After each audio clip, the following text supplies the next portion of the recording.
Hey everyone, Luke here. Now before I get into the review, I just want to make a quick announcement. Again, Dr. Stone, there'll be no video on Dr. Stone this week. Hopefully next week we'll be getting done, and hopefully the review next week for the upcoming shots of this week will be getting done, but I can't guarantee anything because this week I'm working continuously, Tuesday through to Saturday, and then Sunday hopefully see my girlfriend. Yes, Luke has a girlfriend now. Yeah, I geek has a girlfriend, so the geek got the girl in the end.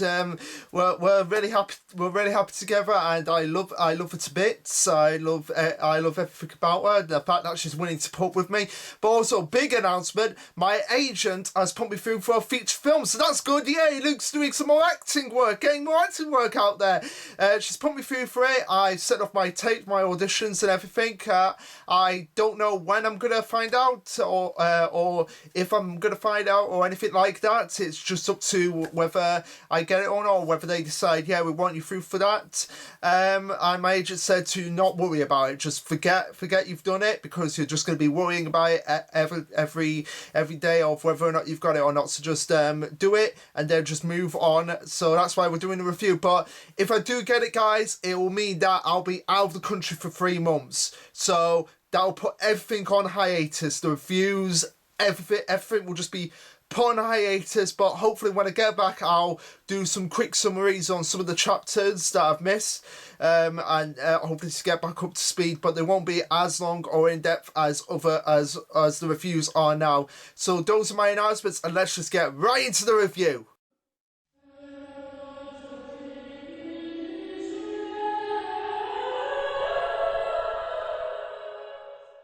Alright, so this will be chapter 145, titled Many Threads. Now, I'm not sure really what the title is referring to in terms of saying many threads. It could be a case of the fact that there's many threads of factions going on throughout the series, and how each section of the world is kind of divided up now. So we've got Norman and his comrades, we've got Emma, Ray and their followers, and also we've got like Songju, Misuka, and Don and Gilda. So like the many threads of the many different factions that are sort of like being weaving in together to combat the situation that's actually going on here between the humans and the demons, and whether or not that a resolution can actually be resolved in the end, and how it's actually gonna be resolved. But I don't really get the actual title itself, but that's besides the point. The title doesn't really sometimes mean anything as well. It could mean something completely random or something completely different from the actual chapter itself. But besides that, that's all I wanted to talk about in terms of the actual title itself. But for now, let's just get moving right on. Okay, so we start off with the cover page, where it has a parallel. So it has on one side Emma, Ray, Toma and Limey actually discussing various tactics of when they actually get to the capital, of what they're actually going to do. And on the other side we have Songju, Misuka, Don, Gilda and Aishi actually heading to the capital itself, as we see the caption saying, "To the royal capital, we have to stop Norman," obviously referring to the fact that Norman is a viable threat at this point, and he needs to actually be stopped before he actually causes a lot more damage than he's actually trying to prevent. Anyway, we pick up with Ray saying to Emma, "You get it, we must act before Norman kills the nobles," obviously referring to the fact that if Norman actually kills the nobles, then that's not going to be really good for any of the humans, because it's just gonna go about this like, okay, you've attacked us, so we're gonna attack you. And a lot of these kids that Norman is actually trying to get out and into safety, it's actually going to be something that's they're not going to expect, like as we saw with the Adam clones, like how Songju was just able to just zip around them and just take them out like that. That's going to be exactly the same if Norman actually decides to attack the nobles without actually worrying about how they're gonna react on the other side. And as we're getting to the end of this chapter, that might come sooner than we expected. Continuing on, Ray goes on to say, I mean, of course, we have to stop the genocide of the townspeople too. But if the queen and the nobles die, it's all over. There's the whole social system will implode, and they'll have no one to negotiate with. As the kids are like, what does that mean? And Emma adds into this, or it might be Emma actually saying all of this, and she's only adding on to this. It's not really made apparent who's actually saying all of this. But from what I'm seeing here, it seems like Ray's the one who's actually saying all of this about they'll have no one to negotiate with, and Emma's adding into all of this. It's just the way the powers are structured, and you can't really tell who's actually talking, because it just shows them far out, and it doesn't actually give an indication of who's actually talking when they say we'll have no one to negotiate with. But continuing on, Emma goes on to say that it means if that happens, we'll lose our chance at peace, and there'll be no way to prevent war and chaos. And Emma is actually right here, because they're obviously trying to get to the royal capital, not only to stop Norman, but also to actually have an audience with the royal family itself, and be like, look, I've been to see the demon god, and I've made a new promise with him, and I'm going to give his reward. But what I want in return is for all of us to just get out of here. That's all we want. We just want to get out of here, go into human world, and just we won't bother you guys. You won't bother us. We won't bother you. And that's what Emma wants to do. And if Norman gets in the way of that and actually kills not only the nobles but the queen herself, then it's just going to be war, and nobody's going to want to listen to anyone. Ray carries on and says, we have until this Teferi ceremony when the nobles gather at the capital. That guy will never miss such a chance. Norman's priority is probably to exterminate the demon leadership. Yes, Ray, it is. And no matter what you say, he's still gonna do it, because he is Norman. And at this point, his personality is more like, it's more like yours, basically. At the start of the series, he's become the stone cold one who's just like, this is my plan. I'm gonna stick for it. And I don't want any outside interference. And I really want to make a video on just how much development that these two have actually gone through, and how it's sort of like become a role reversal in regards to how they've acted from the start of the series to where they are actually now. And it'll be interesting to do a video at some point in the future, because obviously with this feature film, if I get it, then that will have to put everything on the back burner, because I won't be able to film anything when I'm out of the country and all of that, and everything. That's if I get it. If not, then great, we continue on. But we've just got to keep that in mind, that I might be out for 3 months, 3 months, 2 months, 1 month. Who knows? But anyway, continuing on, they go on to say, to kill all the nobles and the queen. What happens? We have to make it in time to stop Norman from doing that. As we see just a panel of just Emma thinking about all the bloodshed and carnage that could happen if Norman actually had his way, and just seeing Norman in blood. And you can tell that from her expression that she has a sort of like conflicting emotion. On one hand, she's angry about Norman for basically backstabbing her. For not listening to what she wanted, and just basically going along and doing what he wanted. But at the same time, you can actually see that she's actually got a little bit of sadness, in the sense that she couldn't actually be there for Norman in the same way that he had been there for her in the past. And that's really interesting, in the fact that she's got like this conflicting emotions that are going on through her mind at this moment in time. After Emma has this vision of what could actually happen, she goes on to ask Ray, how long does it take to get there? And Ray responds, normally around 5 days. Before she adds, but what if we ignore all the risks and hurry along the shortest path? He answers, it would take 3 days. Our pace, we can make it. But of course, something has to come into it to obviously put a wrench in that regard. And over here, what do you know? It's Anna that actually comes in and says, sorry, but today's already November 7th in the afternoon. It's really only 2.5 days until the Teferi, isn't it? Oh no, if only there was some sort of like, I don't know, Deus Ex Machina that could potentially come about. Although, might not be a Deus Ex Machina now that I think about it, but we'll get into that when we get into it. As Anna relays the information about how much time they actually have left, Toma, I believe Toma's the blonde one, he goes on to say, even if we give No, Limey's the blonde one. He goes on to say, even if we give it our all, there's no time, as Tomo adds. I mean, won't we reach them right in the middle of the battle? Isn't that kind of awful? And Nate goes, Ray too has only had some 3 hours, and all the other orphans are like, and Emma's has barely even come back too. And as Emma and Ray are like thinking like, oh my god, it's kind of hopeless here, Ray. What are we? And Ray's kind of agreeing with her, like you get the look of like from Emma and Ray, like, oh my god, we are actually screwed. Before one of the other orphans comes in and says, Emma, Ray, look what we've got, as we see Oliver, Sack, Gillian, and Nigel on horseback, and it's like, oh my god, you've got your Deus Ex Machina now. This is what I was talking about. Now, obviously, when I saw this, I was like, wait, where did this come from? And Emma and Ray are just as in complete shock here. It's like, when did you guys get horses? And it's like, yeah, that's a legitimate reaction here. But Oliver's like, just get on. We're gonna get you to the capital. It's like, oh my god, okay. I'm not against the horses coming out. I'm not against the horse here, but you have to give some indication that they did have horses. You have to give an indication of that. You can't just be like, oh my god, we've got no time. Oh wait, we've got these horses. You can get there in time.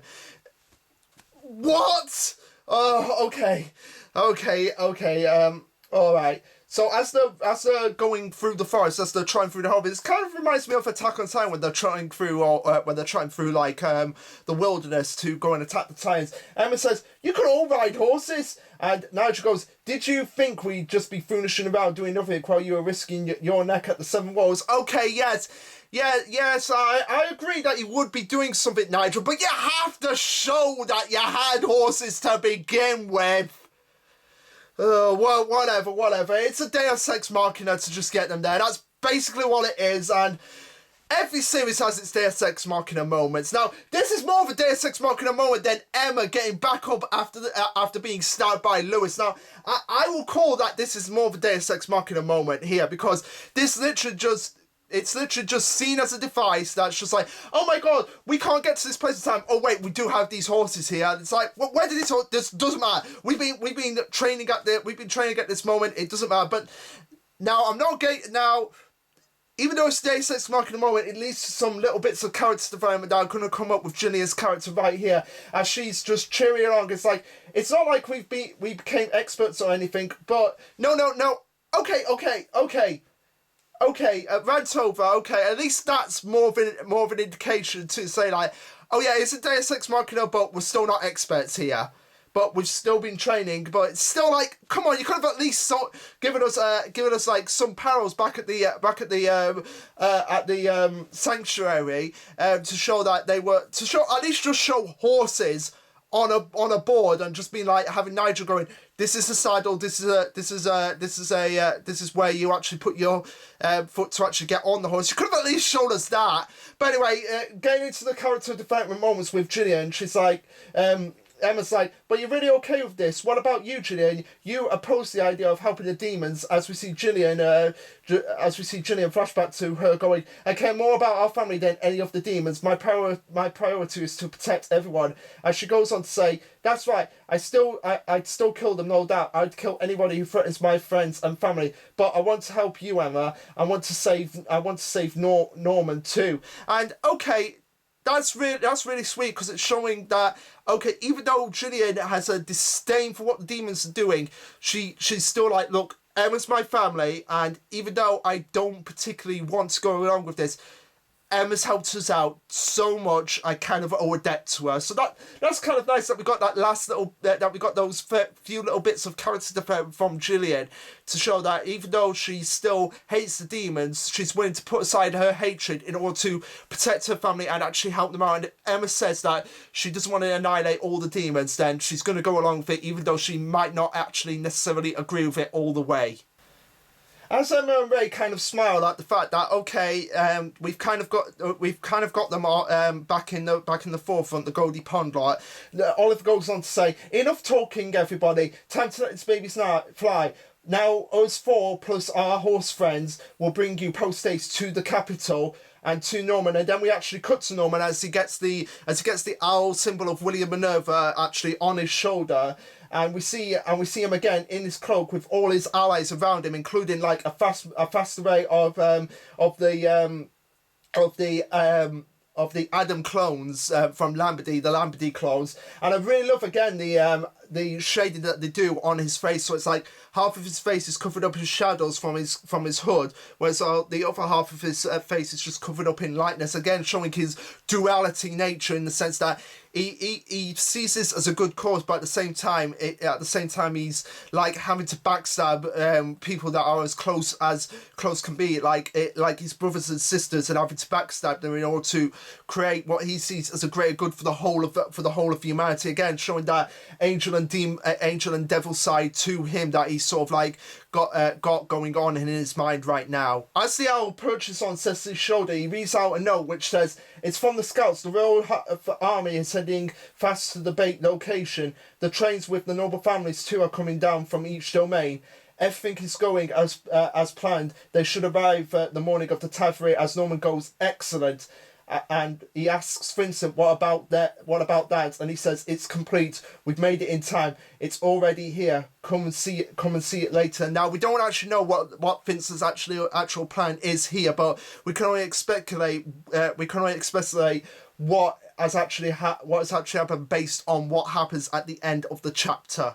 As Barbara gets really excited about the fact that they're actually going to get to kill these demons, she says, "Awesome, it's all going off without a bitch," to which Cecilo gives the correction, "without a hitch." And I guarantee that this was just put in as just like an extra joke of humour because of because based on what's actually going to happen at the end of the chapter, it's probably going to get a lot more darker from here on out, and it's probably going to be like a reverse of what actually happened at the beginning of the series, where it's like it was horrific for the humans. Now it's going to be horrific for the demons, based on the fact that Barbara actually eats demon meat, so she'll probably just be like ripping them all to pieces and everything like that. She'll probably even rip some children to pieces as well, without ever care of the fact that she's basically treating them in the same way that she was treated back when she was just a product of meat for the demons themselves. And it's gonna be interesting to see how they will actually deal with this hypocrisy in the series itself. But anyway, continuing on,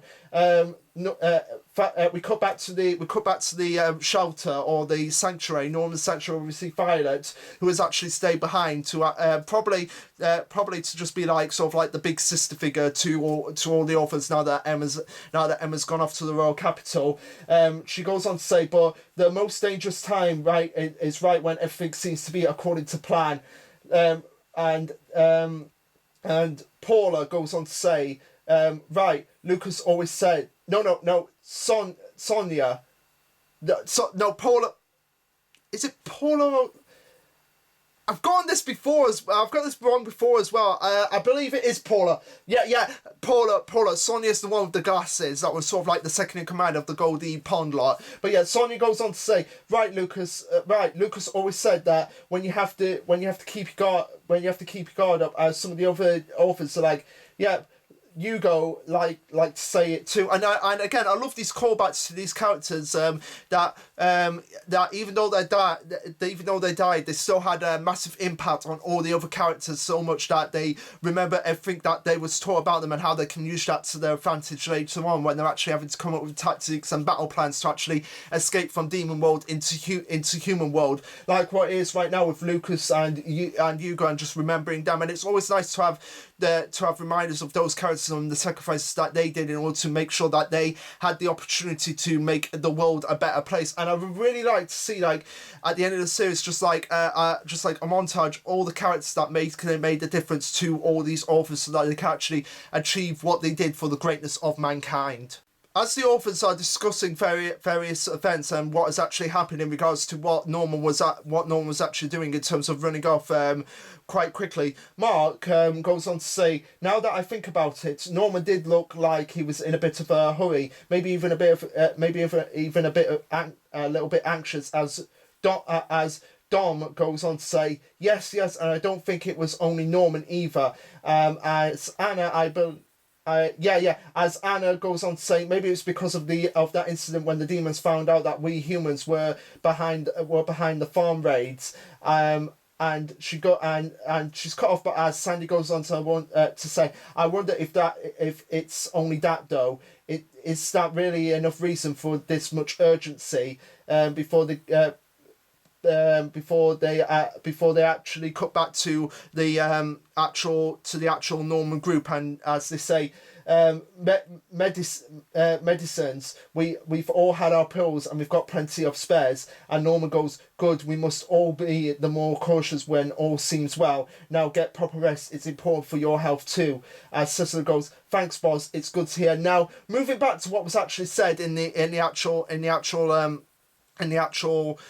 sanctuary, when they were discussing about the fact that maybe it's because of the incident when they found out that they were the humans behind the raids. I feel like what they're thinking about is that Norman probably found out about this from Hattery and actually relayed it to him and thought, like, it's now or never. If I don't act right now, then my family is going to get killed, even though Emma might not like it. I feel like that's what Anna is actually referring to here, and you can actually see the guilt on her face. Like, if they hadn't have gotten captured, then maybe Norman would have actually stayed behind a little bit more, and maybe they could have actually had a little bit more convincing of him to actually not go through with this plan. But we will never know at this point. As Cecil thanks Norman for all he's done, Norman looks a bit confused before Vincent carries on and says, we're only alive because of you, and it's thanks to you that we can do this. Again, showing how much faith that they have in Norman, just as much faith as Emma and Ray had in him when they were actually going through the plans to actually escape Gracefield House in the first place. Before Barbara goes on to say, after what they did to us, we've ain't got much time left, you know, but thanks to you, we get to change the world. Before we die, we get to blow up this world full trash of a world. And you can see just like the sheer like excitement, but also scarily excitement on Barbara's face. Like, she's giving the crazy eyes, like, before we die, we get to blow up this trash heap of a world. And it's like, whoa, calm down. Now, this may be implying that Norman as well is going to die for the sake of humanity. And obviously, we've all got to prepare for that. Like I'm saying, if there was one of the main characters that had to die, it would have to be Norman. Like, Emma, maybe, Ray, not so much, but Norman, definitely. I can see it right now from all the death flags of, wow, like, just how much he's made a difference to the world, and how much they're saying, like, thanks to you, we get to change the world, and they're basically resigning themselves to their deaths now. Like, they're probably thinking, like, this is going to be a worthless battle, but we're going to go out just making a bang, basically, quite literally, as we'll see at the end of the chapter. But maybe that's probably one of the other reasons, that was probably the thing that Sandy was referring to, as he says, is that really enough reason for this much urgency? I feel like he was probably resigning himself to die, and he's like, I don't want anybody else to see me dying at this point. If I'm gonna die, I'm gonna die with these comrades. I don't want them to think of me as any different other than the big brother Norman that I've always built myself up to be. And I probably think that's what Sandy's referred to, even though he's not had as much interaction with Norman as the other Gracefield people. I feel like that's probably what he's getting at, and he's probably saying to them, it's like, he's probably going to go and he's probably gonna die this. He's probably not gonna make it through this fight, and you all have to prepare for it. And he's probably not gonna let you guys be involved with that horror of seeing him dying. Cecil goes on to say, it doesn't matter if this is our end. You and all the children will get to see a new world. This is all we could ever hope for. Doesn't get any better than this. And you see just like a saddened face on Norman. Again, that face, okay, that face right there is pretty much for me saying Norman is going to die. I am guaranteed 100% that Norman is going to die. And I may be wrong, but based on other predictions in the series, I've been quite right on a few things, like the whole Isabella was Ray's mother all along, way back when I was in Worcester and I did the reviews of the first arc before the anime came out. I got that right, and I'm just so happy that I actually did get right. And for all those people who were there when I first did my reviews of the Promised Neverland, you'll know what I'm talking about. But this image of Norman when Cecil goes, that's all we could have ever hoped for, doesn't get any better than this. You see just Norman with just like this saddened face on his saddened look on his face, and it's like that face is like cementing in for me, like Norman is resigning himself to die. And like I said, if Norman was to die, that wouldn't surprise me. It would be sad that Norman was dying, but at the same time, it would make total sense, because he's sort of gone far off, and he's sort of like set himself up to be like just this godly human. And again, in series like this, people who set themselves up to be like a godly figure end up getting killed in the end. It happened to Light Yagami when he proclaimed himself to be the god of the new world, and I guarantee that it's going to happen to Norman for the same reason of the fact that he's built himself up to be this godlike figure who could save everyone and do no wrong in their eyes. And again, that look is just basically saying, I am gonna die. Now, I may be wrong, and I would like to know what you guys think if Norman will actually die at the end of the series. After praising Norman, he says, quite rightfully, "Stop this foolishness. Did you forget? I don't want to spill any blood. I want a full victory. No deaths will be allowed." Norman, deaths are gonna happen when you attack an established race that have abilities that can basically make them appear behind you without any difficulty. Deaths are gonna happen, Norman, and some of these are not gonna make it out alive. Norman for me is a guarantee, but some of these others are not gonna make it out alive. Barbara, I can see dying. Vincent, I can see more so surviving, as well as Cecil. But I feel like Norman, Barbara, and Sassy are the ones that are basically, in my eyes, for the chopping block. But anyway, besides that, he goes on to say, "You can save your gratitude after we win. We're building a new world, yes, and we'll all get to see it together." As Norman proclaims, "We deserve to be free. The horrors of thousands of years will come to an end right here, right now." As he gets cheers from everyone. Again, he's a great speaker. But I feel like he's kind of like building himself up a little bit, because it's not going to end well, Norman. It took a lot for them to get out of Goldie Pond, and some of them did not make it out unscathed.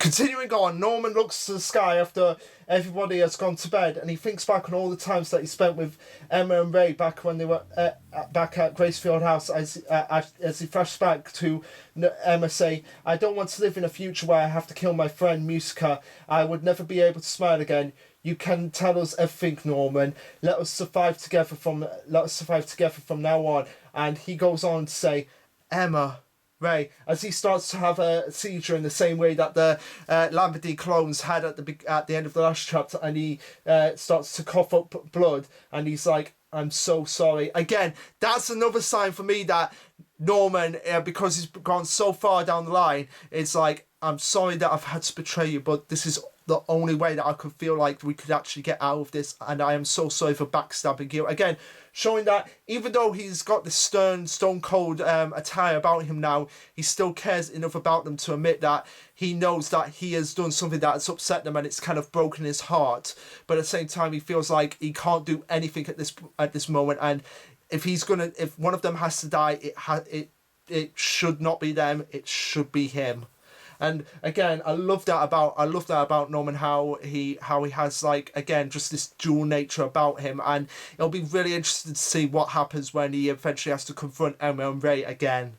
We cut to November 10th, 2047, which is the Tavern ceremony, as we see all the demons and everyone just gathering around and just basically having a good time, basically like any ceremony has. Like, there's street parties going on, there's demons gathering around, gathering food, all the kids are looking happy, and there's all families together, as we see Norman closing his eyes before he opens them up and gives like the death glare, and we see the caption, "The final battle, the opening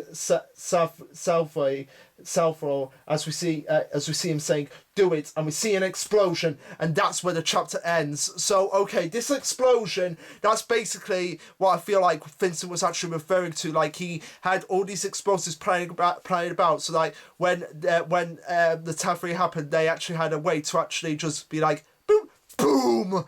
And okay, so from this, I gather that this is actually the final battle is actually going to begin. Like, this is going to be a commotion for all the demons, and then we're just going to see all the Labrador clones just gather in and just start slaughtering families and slaughtering children, basically doing everything what the demons actually did to them as sort of like a revenge. But it's not going to end well, because revenge is just going to lead to more revenge, and again, it's just going to lead to all-out war. And it'll be interesting to see how this actually plays out in the next dozen or so chapters, because I feel like we can still have another like 20, 30, 40 chapters, because even though this is the final battle, there's still a few little things that we have to actually wrap up about the series before it actually ends, and we still have to find out what's actually going to happen when they actually do get into human world, whether or not the humans are going to accept them or not. That's a different tale. But anyway, guys, this was a pretty good chapter. It was basically a build up for what's actually going to come, and now that we're here, now that we're actually at the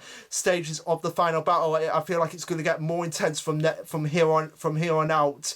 But anyway, guys, what did you think of this chapter? Let me know. Like, subscribe, comment, all that jazz. And this will be Lashaluk signing off. Later, guys!